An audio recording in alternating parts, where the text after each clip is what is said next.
right, so we're going to keep monitoring this White House press briefing. John Kirby at the microphone. Karine Jean-Pierre will step up a brief time from now.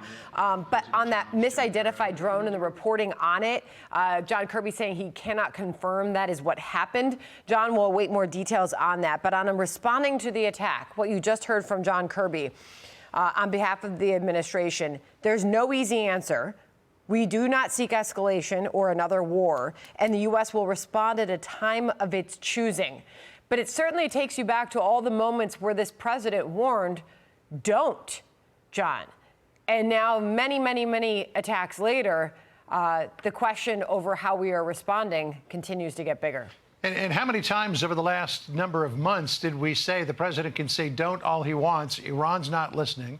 It's telling its proxies to keep up the attacks. And one of these days, Americans are going to get killed.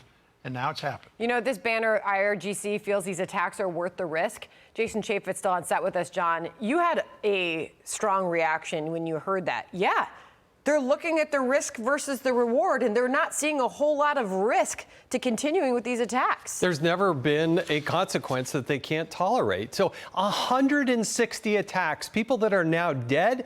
I'm tired of Admiral Kirby coming up there and telling us the president's going to give an appropriate response. How about a disproportionate response? How about standing up saying, we are the United States of America. You're not going to be pushing us around, and have such an overwhelming response that Iran can't handle it, can't afford to do this yet again. Until the president takes that kind of posture, instead of appeasement, instead of making sure they get all the money and we go easy and we just proportionally do it, our troops will be in danger. Okay, back to the briefing room. Jackie Heinrich is now asking questions of Kirby. Let's listen. The way forward, the proper way forward, is to get this supplemental passed. And then in response to MJ's question earlier, it sounded like the administration has ruled out strikes within Iran. Jackie, I appreciate the question. I think you can understand. I hope you can understand. I'm not going to telegraph punches here. We are not looking for a war with Iran. We are not looking to escalate the tensions any more than they already have been escalating. In fact, everything we've done has been designed to try to de-escalate those tensions. That said, this was a very serious attack. It had lethal consequences. We will respond, and we'll respond appropriately. I'm not going to telegraph what that's going to look like. The question, though, was if you were actively considering targets inside Iran, and your answer was, we don't seek conflict with Iran, which indicates that the administration would view strikes within Iran as escalatory. And so is it that the administration ultimately does not hold Iran responsible for these attacks, or that the current level of risk and loss to U.S. troops is somehow acceptable? I do appreciate the question and the chance to say it again. I am not going to telegraph punches for the President of the United States. I'm not going to get ahead of his decision space and how he's going to respond. We'll respond appropriately. And you're right. This attack had lethal consequences, which these attacks in the past have not had. And as I said in my opening statement, as we work through what those options are, we'll be mindful and informed by the fact that there are now 3 American soldiers that have been killed. So it's clear, obviously, that didn't work. Does the president have any regret over not punching back harder in any of the prior responses that he's taken to these proxy attacks on U.S. forces? I think I would push back on the idea that we didn't push back harder. That we have taken significant action against Iran economically. We have certainly taken some additional and more aggressive steps to go after these groups.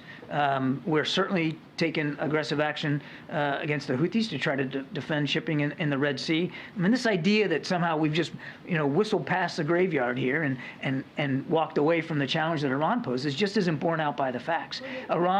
These proxy groups have been attacking our troops and our facilities in Iraq and Syria well before this administration as well. And for instance, Mike Waltz said this morning that when you're trying to play defense constantly rather than punching back in a meaningful way, this blood is on this administration's hands. What is the response from the White House to an accusation like that?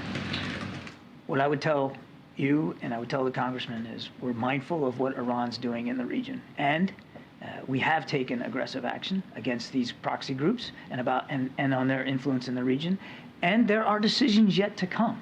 So let the president make his decisions, let him weigh these options, and then we'll act. These groups have choices to make, and we're going to do everything we can to make sure that they make the right choice here. But the idea that we have somehow laid down and not pushed back on Iran is simply not borne out by the facts. John, in Israel over the weekend, some ministers from the Netanyahu government. So John, you have to ask yourself, what was the original messaging from this White House and the administration and Joe Biden with don't? Was it don't kill any Americans? Was it don't attack our U.S. bases?